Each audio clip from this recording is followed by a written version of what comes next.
Hey, what's up, y'all? So I do have some pretty good light, and like I said, not like I said, I did a little clip for my vlog where I'm just I was speaking about what I'm doing right now exactly. So I went to the library today and I got a book, so I'm gonna read right now probably because since it's late and I'm kind of tired. When I was reading earlier with my daughter, I was kind of stopping. See, so now the light is gone dim again, but it's not as dark as it was in that corner over there. And if I see somebody walking, I might move or something. So that's the thing. But so if anybody wants to follow along with this book with me, it's called A Conspiracy of Truths. This is the cover of it.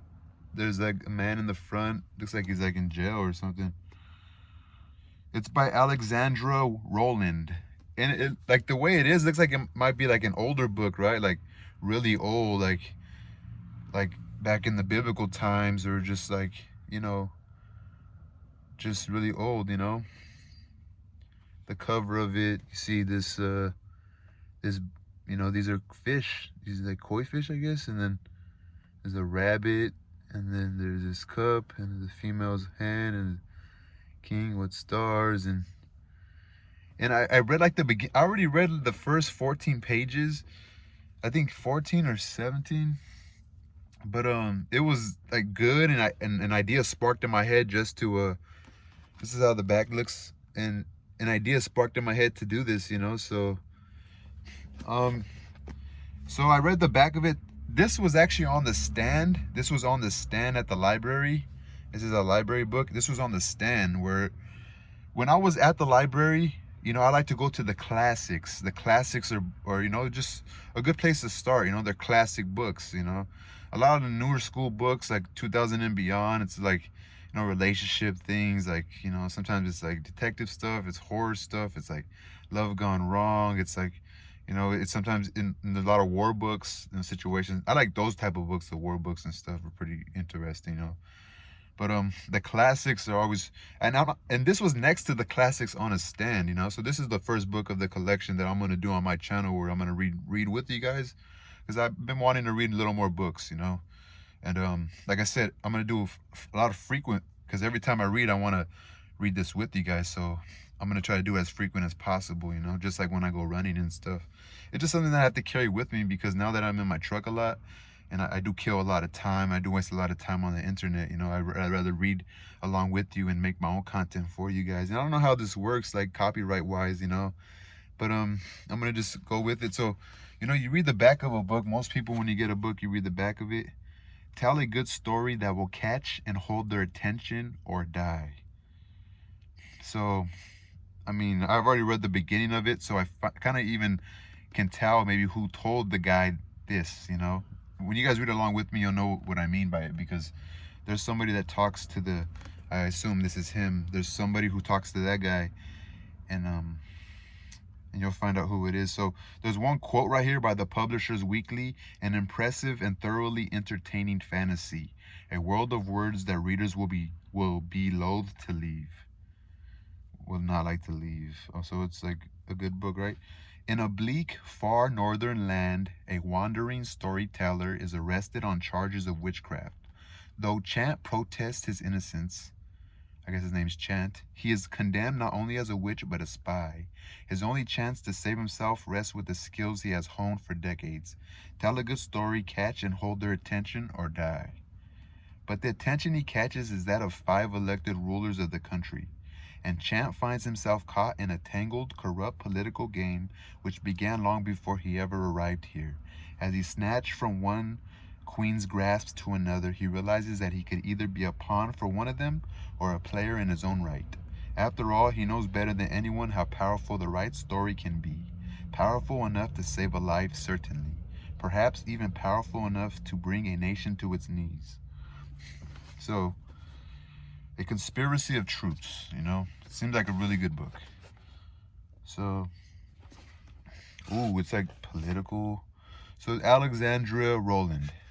I guess she also wrote a book called A Choir of Lies. So, A Conspiracy of Truths. Alexandra Rowland. So she says, usually people in their books, they'll put like, I like that I'm learning, right? I'm like that I'm describing, you know, I'm describing the book. So, for my father, who knew 1,000 stories. So I picture her father being someone who communicated with her a lot, told her a lot of interesting stories, and very interesting because just the back of it, like, it seems pretty crazy. Like, it's like a character who's very smart, who's maybe being framed. I don't know. So right here she has a map where she kind of like makes her own cities. So I'm sure in your book, I hope it has it, and if not, she mentions, I'm assuming she's gonna mention some of these cities in there. Here be ferocious hordes. Nuri Evet, drawn in 1132 for the king of coin, Ivitsi Perholat, the gray sea. The picture of a dragon in the sea, mountains, regular plains when it comes to the ocean. All right, so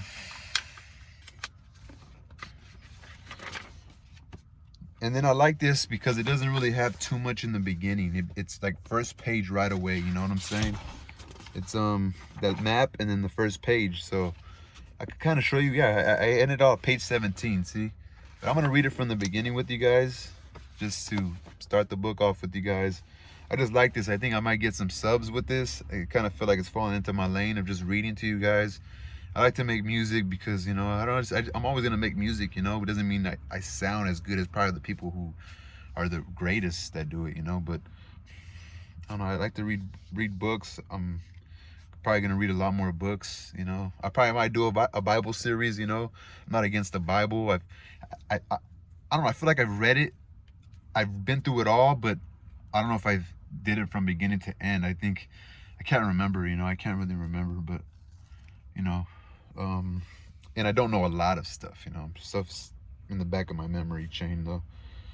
So this is the first page, and we'll see. I wanted to put a timer, but I already started the video, so I won't really get.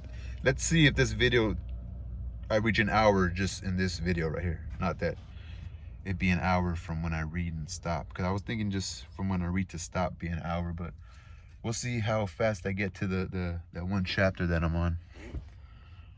There's somebody coming up right now, but so I'm starting off on page 1. So if anybody wants to read along with me, obviously you gotta pay attention. I'll try to communicate when I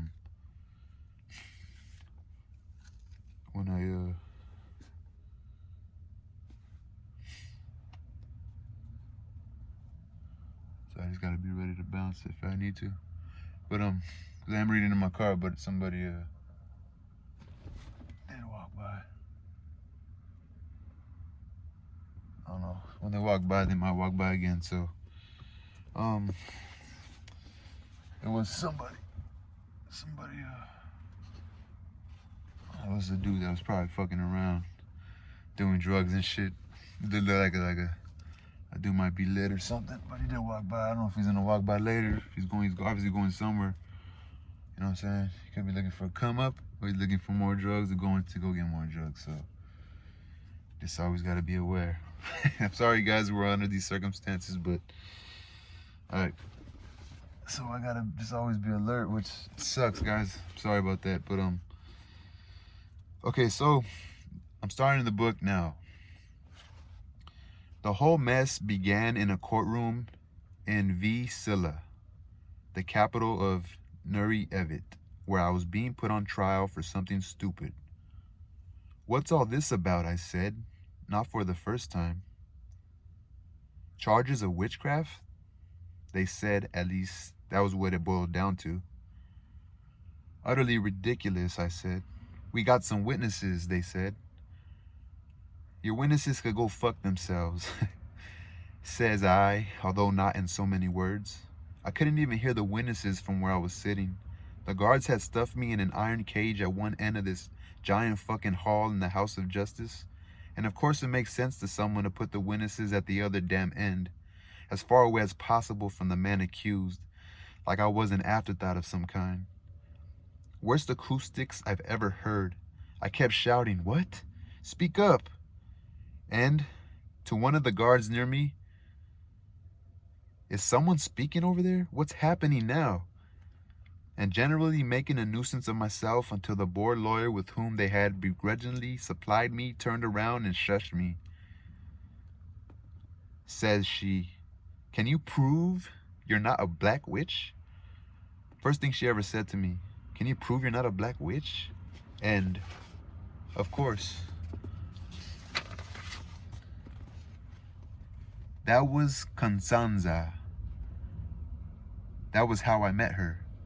Don't like her any more now than I did then. Less, probably.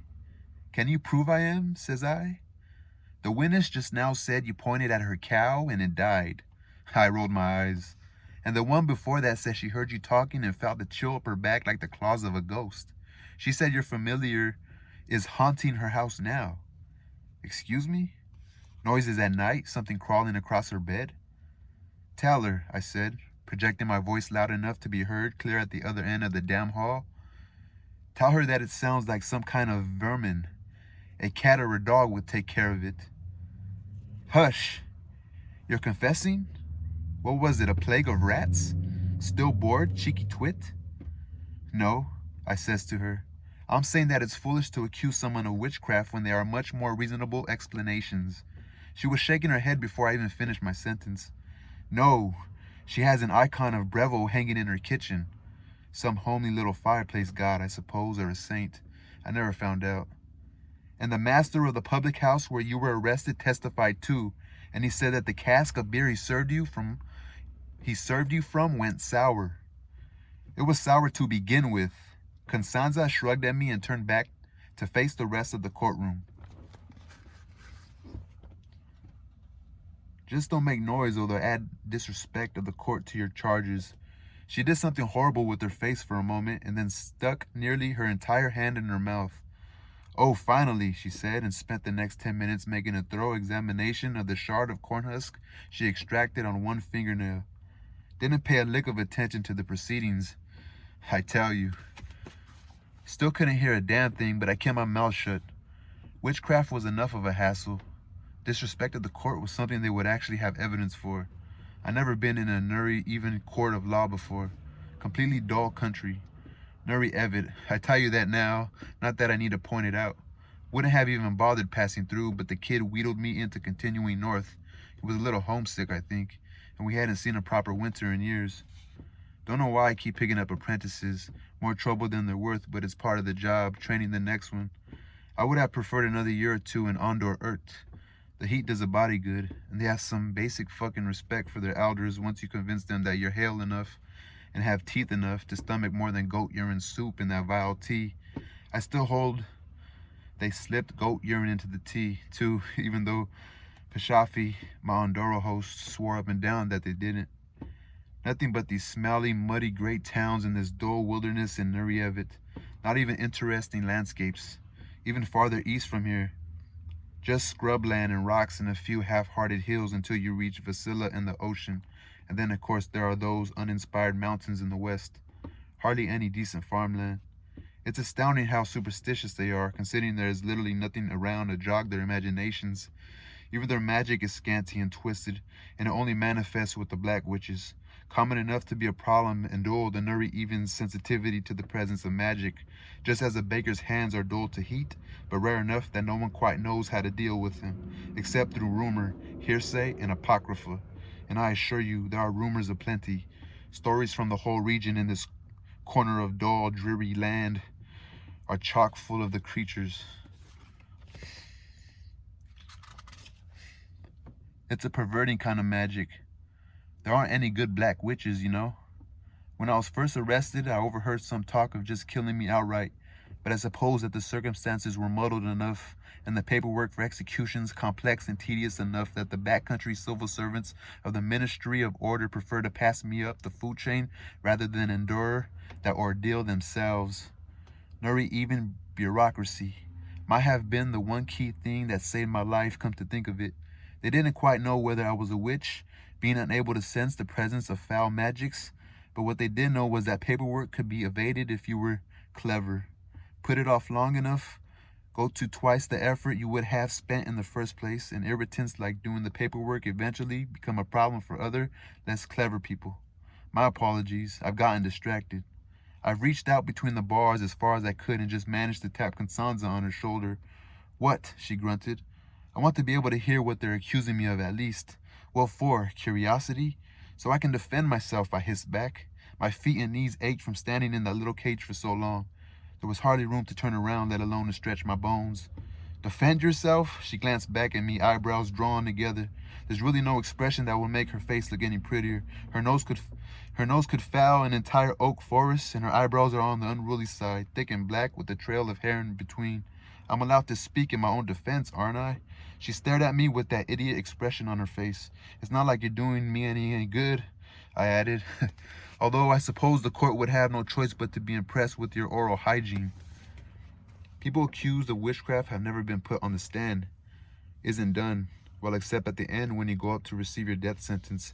Technically, you should be gagged, but the guards in the gray ward said you'd been very well behaved. She turned away again, her long robes swishing against the ground, except for being unbelievably rude. I haven't got a lick of magic on me, I roared at her. And even if I had, I'm from Kaskinen. We don't have black witches in Kaskinen. It ain't in our fucking water, woman. I'm a goddamn chant. Shut up, she snapped at me, but the court had fallen silent. One of the 5 judges behind the bench sighed heavily, audible, not even halfway across the hall. Scribe, add blatant disrespect of the sovereign court in the 2nd degree, and obscene profanity in the presence of an acting court official in the 1st. Let's table the witchcraft charges for a moment and get the new ones out of the way, creaked the judge on the far end. It's nearly lunchtime. The panel made some mumbles of agreement and summoned up before them. Well, that was one thing in my favor. The cage was open, they clapped chains on me, and Constanza tugged me out by my sleeve, steering me ahead of her towards the bench, across miles and miles of stupid excess courtroom. They have to have miles of stupid excess courtroom. No real schools of law. Students just sit in court and watch hearing after hearing for years. Has to be plenty of room for them. The particularly keen ones fight for seats in the frontmost rows. Constanza did not strike me as the one who had been particularly keen. She gave me a bit of shove when we made it to the bench.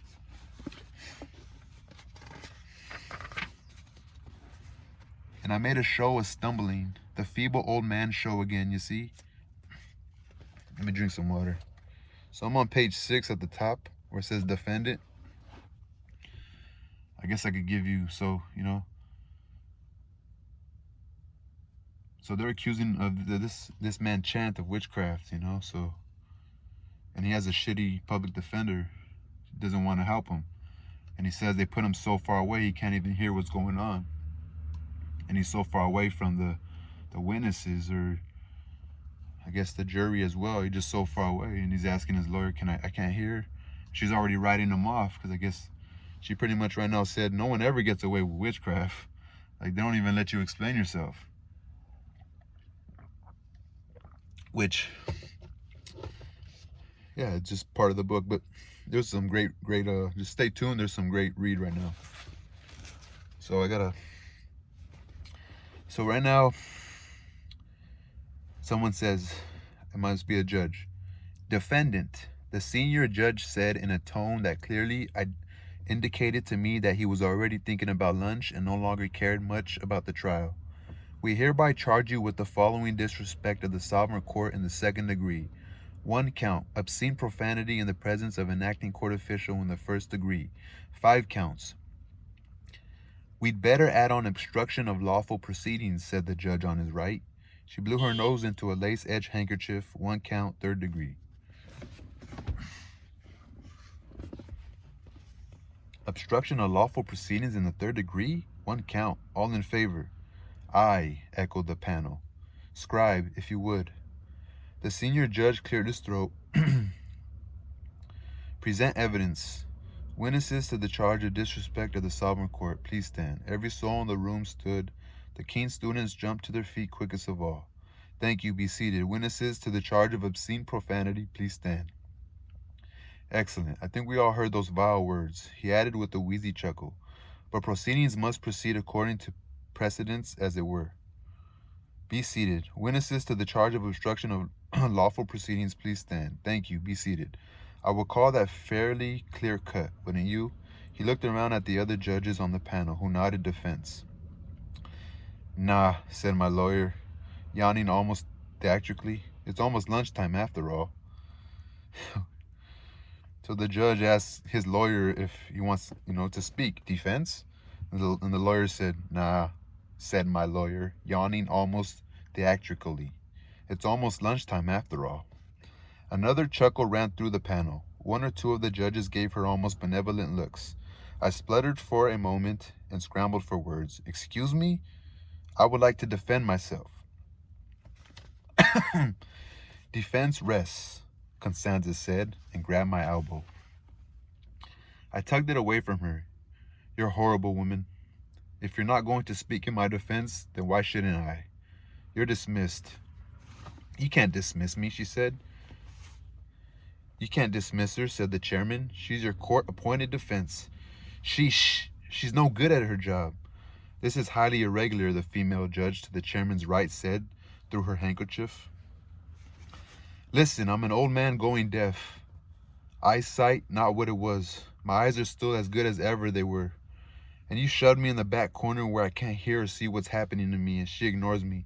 Isn't she supposed to be defending me? I don't know how she became an advocate with this kind of attitude. Constanza Priyayat's credentials are not the matter of this court's present concerns, the chairman said. Sorry, say again, I said loudly, just to drive home my point. The chairman obligingly leaned forward. We don't care if you think she shouldn't be an advocate, he said loudly. Well, fine. You can't fault me for having an interest in my own fate, though, can you? How is it fair for me to be caged in the back? Like I'm not the reason we're all here today. You're not the reason we're here, said the judge with the handkerchief. It's hearing day. Happens every month. There are 6 other people whose cases are also being heard today, the chairman said, pointing around the room. There were several other cages. The prisoners in them glared at me. You're interrupting the proceedings of justice for them as well. Hence, your charge of obstruction. My surprise was, in fact, genuine. Well, dear me, what an embarrassing situation. Constanza behind me snorted. I suppose I'd better apologize to these honorable men and women. I hope they can forgive an ignorant foreigner. They didn't look like they would. If I'd been able to hear what was going on, or if anyone had bothered to explain, I surely wouldn't have kicked up such a fuss. Truly, I had no idea. The charge of obstruction will stand, the chairman announced to the court. We will lighten it from the 3rd degree to 2nd for your repentance. I gotta get water. I'm on the top of page 8. This reading out loud ain't the easiest thing to do. Sorry, guys. My first time, I like McDonald's because people are always coming to get something, so kind of like you could just chill in the front of it, Okay, so now the judges are speaking. They're giving them these bullshit charges for cussing in court. It's like kind of comical. I was kind of laughing when I was first reading it. Like, are you serious?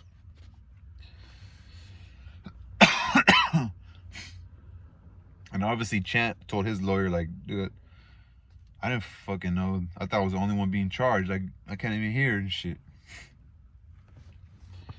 So I think one of the judges is still giving him his charges. Sorry, guys. So I'm beginning again. So the charge of obscene profanity ought to stand as well, said the younger judge on the end. He still had some color to his hair. We did all hear him say what he said. So we did, said the chairman. What do we think of blatant disrespect, panel? He asked the panel of judges. No good lawyer, primely inspecting the state of her fingernails, said, not that I don't completely agree with the charges, your excellencies. I squawked at her in protest. But he is a foreigner, and passing senile, as it seems to me. And deaf, I added sharply, mostly deaf. Constanza gestured to me. You see my point, Your Excellencies. He's an ignorant outlander, and unfortunately, punishment by law isn't something that can help him with that. Do you suggest we drop the charge of blatant disrespect, advocate? Asked the chairman, clearly dubious. Not drop, per se, no, said Constanza. The chit drew a handkerchief from her pocket and started cleaning the wax from under her fingernail. I might suggest an alternate charge. However, brazen impertinence, perhaps, shall we say, 3rd degree. A charge for children?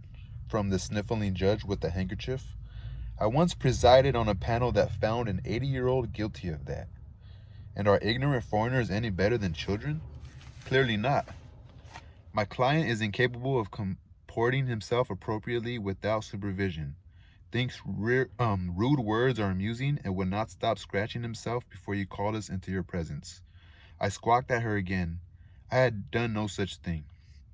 As stated by the philosopher Vessus the Walker, the goal of law must not be to punish or oppress those who break its tenets, but to guide them towards enlightenment, wisdom, and righteousness.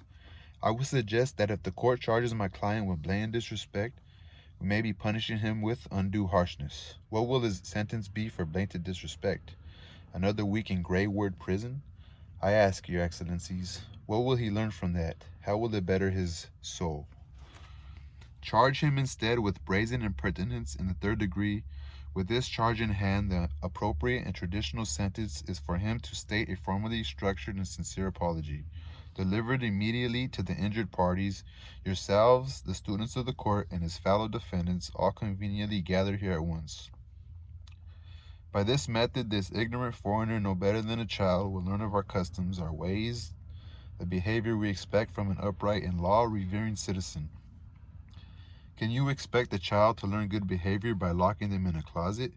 No, they must be shown the error of their ways and made to correct it, making the necessary amends. Likewise, can you expect a doltish foreigner to acclimate to our way of life without being guided towards the right path? I gawped at her. I'm not too proud to tell you, and then, having said her piece, I suppose that young chit dug around in her pockets and brought out a pipe, plain wood with rather large bowl, an oddly crooked stem, and a silver mouthpiece. And I kept gaping at her, and she just stood there in the middle of the floor, packing leaf into the bowl and lighting it with a little flick match. My voice is really getting fucked up. Maybe I underestimated this, but I know it'll get stronger. I suppose the panel must have been discussing her argument amongst themselves, because the next thing I heard was a senior judge saying, all in favor of substituting a charge of brazen impertinence, 3rd degree, for the charge of blatant disrespect of the sovereign court. There were 3 ayes and a nay, the nay from the creaky judge on the end, and the one who had noted that it was nearly lunchtime. The chairman, it seemed, abstained. We hereby charge the defendant with brazen impertinence, then amongst his other crimes, said the chairman. There was a smattering of applause amongst the students for the advocate's argument, I suppose, but it was quelled by the chairman's hushing wave. We'll recess for lunch and resume after the next chime. Constanza Priyayat, when we return, we will sentence your client, but as you already know, we'll be demanding a formal apology. I suggest you take this time to coach him on what he will be expected to say. The chit, my advocate, nodded, and everyone started getting up and leaving the room, except for a horde of apprentice advocates who immediately bounded up to Constanza in a flock, hounding her and fluttering around her like nervous butterflies. She pushed her way through the crowd, trailing smoking students, and 2 guards came for me, dragged me back to that little cage again, stuffed me in it like I was some kind of decorative bird. Didn't know if I was going to get lunch, and when my advocate had left, a big crowd of the students left with her. Others stayed behind, eating their lunch out of little boxes they hidden under their seats. I watched them for a while, part of my job, watching some of the ones who had left had marked their place by draping a handkerchief across the seat. And it seemed like others had drawn straws and left a friend or two to guard their section. A wiser choice, I thought, since I saw a few sneaks shuffle seat markers around in order to get themselves a place nearer the front. The blackguards. I entertained myself for the next half hour by alternately taunting the guards and whining at them for a chair, citing my ancient knees. Constanza came back quite suddenly, having shaken her troop of fanatic admirers or ass-kissers or whatever they were. She asked me if I was going to cooperate. Tricky question, loaded question. I asked her if she was going to bother to fight my case on any points besides ones she knew she could win. None of your business, she said. Funny, I was too appalled to reply. Give me a second, because there is somebody next to me walking up. And they're looking all creepy, bro. I gotta bounce.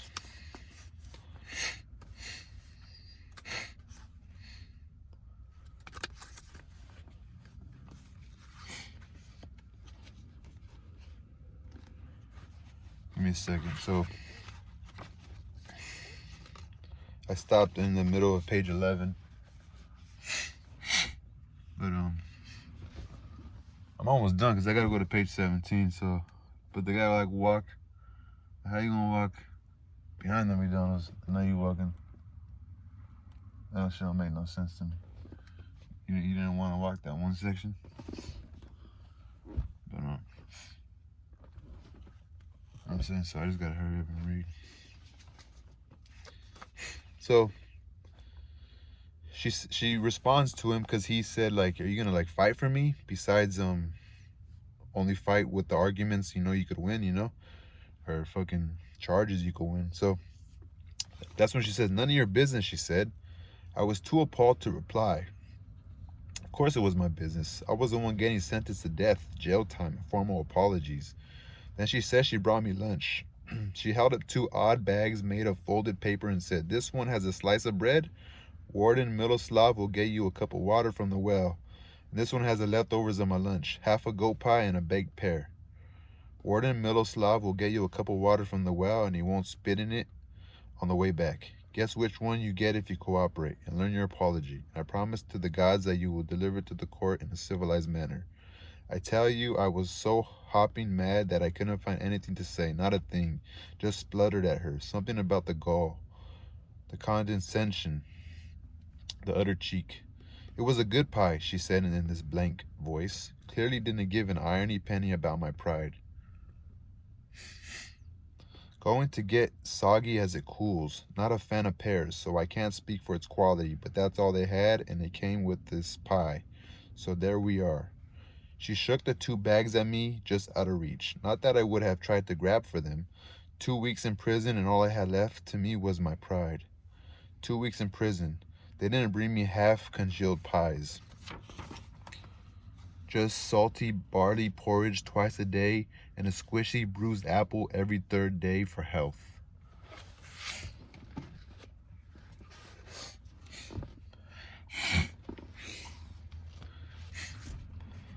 It stings me to confess to it, but the thought of meat alone would have been enough to win my good behavior. Thrice cursed woman. That godforsaken pear just sealed my fate for me. Damn her. I had thoughts about that pear that were as lascivious as any thoughts I'd have had about a person. And I tell you, when I was a young man, well, I suppose you don't need to hear about all that. Another time, perhaps. That godforsaken pear. I'm partial to pears. I suppose I don't have to tell you that I gave in on the condition that I was allowed out of my cage and given a chair with a cushion to sit on while I ate, and Constanza coached me. You got 2 options, she said. Do you have about 600 marks on your person? Pardon? She gave me an exceedingly patient look. Money. Do you have any? For what? Give all the judges and the students and the witnesses a nice little gift, purely out of the goodness of your heart, to atone for your brazen impertinence. That would be a very graceful apology, and it would, incline them towards leniency with your other charges. I squinted at her. That sounds like bribery to me. Does it? She said. Mere coincidence. Paying everyone in the room to sway their opinion of me sounds like bribery. By coincidence? I said, deeply incredulous. It's a simple gift, merely that and no more. A gesture of regret and atonement. A mark for each of the students, 2 marks for each of the witnesses, 20 for each of the judges. Do you have that kind of money on you? What do you think? I snapped. Mind you, I looked exactly like a man who had been wandering in the wilderness for a few weeks and then moldering in jail for a few more. I was shabby, I was smelly. I definitely didn't have 600 marks on me. Some people, she said crisply, come to court prepared. Well, I'm evidently not prepared at all. What's the other damn option? An apology, she said dully. A really good one. I could see she had no faith in me, none whatsoever. She didn't think I could do such a thing, not well enough to satisfy. So she explained how. Wasn't a terribly complicated job once she got into it, based mostly on Nuri-even philosophies of rhetoric, which were set out 700 or 800 years ago by a dozen or so self-congratulatory morons. But then, I never had much patience for that flavor of navel-gazing. It's not natural, not real people. My business, as you know, deals in real people, sometimes too real to have actually lived. Constanza didn't bring up the issue of bribes again, and I was too distracted and proud to mention it. 100 marks amongst the judges to apologize for brazen impertinence and to make a pesky little witchcraft charge go away. I wondered later how much it would have been to take in or to brush aside something worse, something I'd actually done. Constanza fed me some quotes to use in the apology and told me the wording that would garner me at least a little more goodwill from the panel of judges. Said that if I liked, the laws of rhetoric allow me to start with a brief anecdote to illuminate my point. And act like you're sorry, she said. Sorry for all this noise. Cheeky twit, but by that time I was nose deep in a pear, flavored with honey and baked in a very thin sheet of flaky pastry, and I couldn't be much bothered to work up a temper again. In fact, I found myself in the first reasonable state of mind I had in weeks. When she was satisfied that I was adequately prepared for my sentencing, I made small talk. Not the inanities most people consider small talk, the weather and so forth, things of no consequence. Small talk is just rather different animal in my profession. There's a story in anything. If you know what to look for and how to frame it, if you can find the person who needs to hear it, that is my sacred calling, collecting stories and passing them along. But it's not just myths and tall tales, it's people and the way people are. So I talked with Constanza a little to find out the way she was. She wasn't exactly forthcoming. About all I got from her was that her grandparents, all 4 of them, had traveled to Nuri Evid from Arjuna when they were young. There was a story there, but she gave me that blank, stonewall look again when I tried to tweak it out of her. From Arjuna to Nuri Evid, thousands of miles by land or by sea, from lush, steaming jungle to bleak, stony hills and a bleak, steely sky. She has a look of that land about her, in the strong bones of her face and the rich color of her eyes, the point of her chin, the dark varnished walnut color of her skin, and her black hair, which she wore in the style that Nuri-even advocates tend to use, tied back in a tail with a plain ribbon. When the students started trickling back into the courthouse, Warden Miloslav locked me back in the cage. Don't know why, because as soon as the judges filed in and sat down, Miloslav unlocked the cage again and dragged me back out. It was the look of the thing, I guess. There was some more chatter of formalities when they hove me back up in front of the panel in the official sentencing, which, as we'd been told, was a demand for an immediate apology. I launched right into it.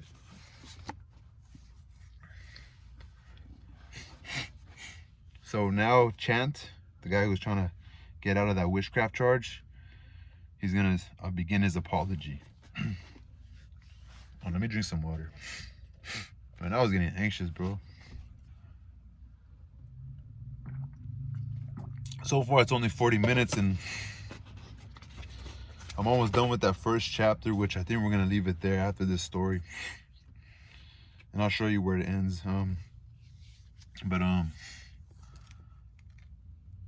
Yeah. So,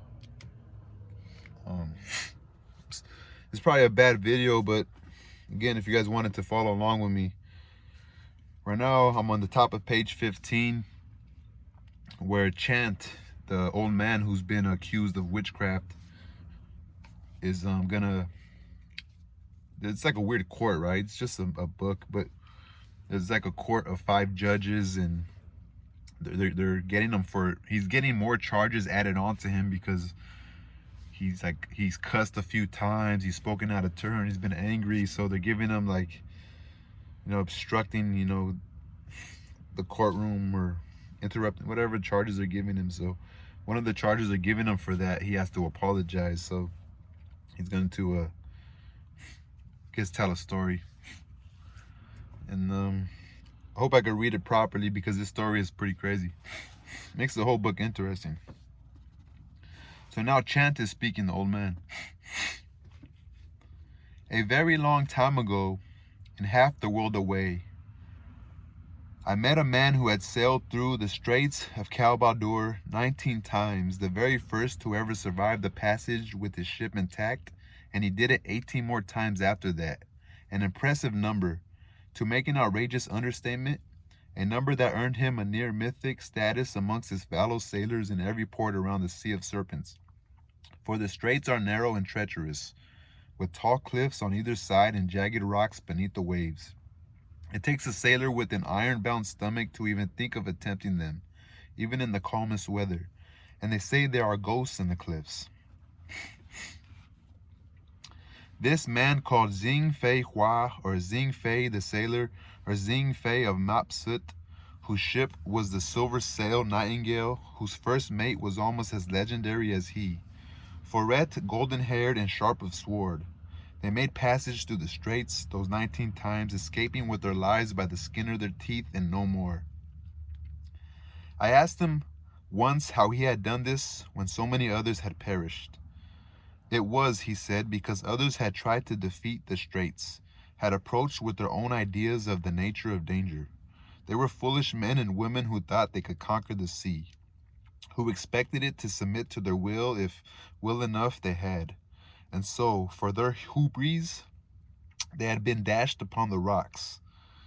Xi Fei told me that he had survived because he knew it was useless to fight against the sea or to expect that his will could subdue its nature. He said that it was a foolish man indeed who would expect the world to behave according to his own notions. That's what was so illuminating to me. And that is what I have done today, your excellencies. I have been a foolish man. I expected you to act according to my own principles, and not only have I been met with frustration, but I have also caused frustration, strife, and at the very least inconvenience to you, to the students of the court, to my fellow defendants, and to them I have caused real injury. Too, for my foolishness is the reason their sentencing has been delayed, and it may be even the reason it is further delayed. For any man who would have been set at liberty today, it is upon my head if he must spend another night in bondage. I attempted passage through these straits with ignorance, and it is only your mercy that has saved my ship from the rocks. I spent several years on Xing Fei's ship, and yet I still forgot this lesson. I profess my deepest apologies to all present, and I beg your forgiveness. I bowed deeply to the panel in the style that Constanza had shown me. My back creaked and popped. When was the last time you spoke with Xing Fei, the sailor? Xing Fei Hua of the province of Fra Yala? Asked the chief judge. I tell you now, I committed another great foolishness then. I thought my story had so taken his honor that, well, you see, I am a vain man. I tell you now, this happened exactly as I tell it, without any embellishment. Years ago, said I, he sailed west towards the Amat archipelago from the Gulf of Dagua and was never heard from again. They say he must have been spirited away, for he disappeared entirely. No one ever saw or heard of him again. Some say he sails the waters of heaven now. Some say he lives on in the waters he crossed in life, that in the moments of darkest peril his spirits has guided ships to safety. Xing Fei Hua, the sailor of Fra Yala in Mapsut, known pirate, smuggler, spy, murderer, said the judge. Ah, I see you have heard of some of his more controversial exploits.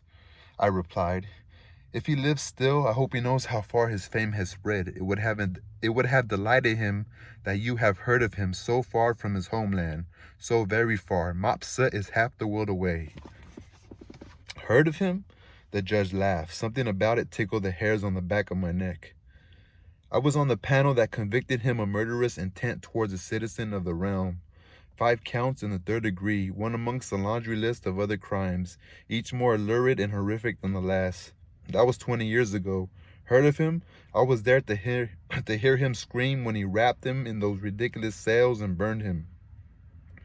I was there to hear him scream when we wrapped him in those ridiculous sails and burned him. I tell you now, I was struck speechless. It must have been 40 years since I had traveled with Xing Fei, and the width of the world and the span of time had long since separated us. It is no easy thing to be confronted with unexpected loss. So when the judge, seeing my face, asked the nature of my relationship to Xing Fei Hua, I can only say softly, we were friends. It had been so long, and a man like Xing Fei is a man no one ever imagines growing old, let alone succumbing to death. I had always assumed he had stayed just the same, though he had been older than I back then and surely would have passed on by now, one way or another. But men like Xing Fei Hua never really die. They leave behind too much of themselves. The judge had been speaking. I hadn't heard him, had been too busy listening to the wretched animal cry of my heart. The judge rapped his gavel on the table, which brought me out of it pretty well. So the first thing I heard him say was, "The court hereby passes this case to the Queen of Justice and remands him into the custody of the wardens of order." The courtroom burst into chaos, the students and witnesses in the galleries all shouting at once. And a guard came up on either side of me, took me by the elbows, started dragging me towards the door. I couldn't see Constanza anywhere. Whenever I tried to turn to look for her, the guards yanked on my arms to pull me forward faster, nearly wrenched my shoulders out, which didn't help with the confusion and the blur. Everything seemed to be whirling around me, and I kept flinching at the shouts on either side of the aisle. And I must have been stumbling because the guards hauled me to my feet several times before I reached the big wooden doors in the main hall of the courthouse. They threw me into a little box, smaller than the cage I'd been in earlier and solid-sided like a coffin. And they shoved all my limbs in after me and slammed the door and locked it, and I was confined there in the dark for who knows how long until the box started moving. It was lifted onto something with wheels, and I was rolled off somewhere new, my heart pounding like a rabbit's in my chest and my breath coming short. I was almost glad of the dark, almost glad to be shut away from the noise of confusion and chaos. But what had I done? I didn't know. So it sounds like that judge said he was gonna go see the Queen now. So I'm at the bottom of page 18. It seems like there's a new chapter because all of a sudden it's starting to has a line right here, and so Chant, all of a sudden, I guess, you know, he was thinking about his friend that had passed on, and the judge was still speaking, and then all of a sudden he comes to and he hears that the judge says, you know, we're gonna send him to the Queen. So, and now but he doesn't know. They put him in a box and they took him somewhere else, so he just doesn't know. And I don't know what's gonna go on next. So, but that was a dope writing by the author. How she explained that, like, you know, how did you survive going through this part of the sea? How did you get through it? How were you able to voyage across it and survive when nobody else could? And how he approached it, saying, I didn't go thinking, you know, I went through it knowing that it was whatever Mother Nature was going to do as I went through, you know, on my boat. I didn't go trying to defeat it or going in with the ego. It was like I went in accepting whatever was going to come, and I didn't try to fight the force of nature. That was just a dope read right there, and I just knew it was going to be a good book. So I'm not calling it the first chapter because there's no numbers on this, because I might come and yeah, I think those are chapters because there's no like parts. Some books have parts, right, where it'll be like a blank page with like a number on it, but I think this is the first chapter. So the first chapter of The Conspiracy of Truths by Alexandra Rowland. I know my voice probably becomes like a frog after and probably is annoying. You hear me doing this a lot. It's just like making music or something. You got to find a way to learn how to breathe while you're reading, you know. And I'm pretty sure it was a pretty rough first chapter to read with y'all, but I don't know. I thought it was pretty cool, actually. I feel like I understood a lot more that I was reading it out loud and reading it with you guys. So I may be like far back on technology. I might be like doing something that's 10 years old. Maybe this is already probably on there. But I don't know, just for the people that watch me and they want to read along with me, that's all that matters, you know. It doesn't have to be like anybody else's channel or anything like that, you know. But all right, first chapter going up right now. Peace, y'all.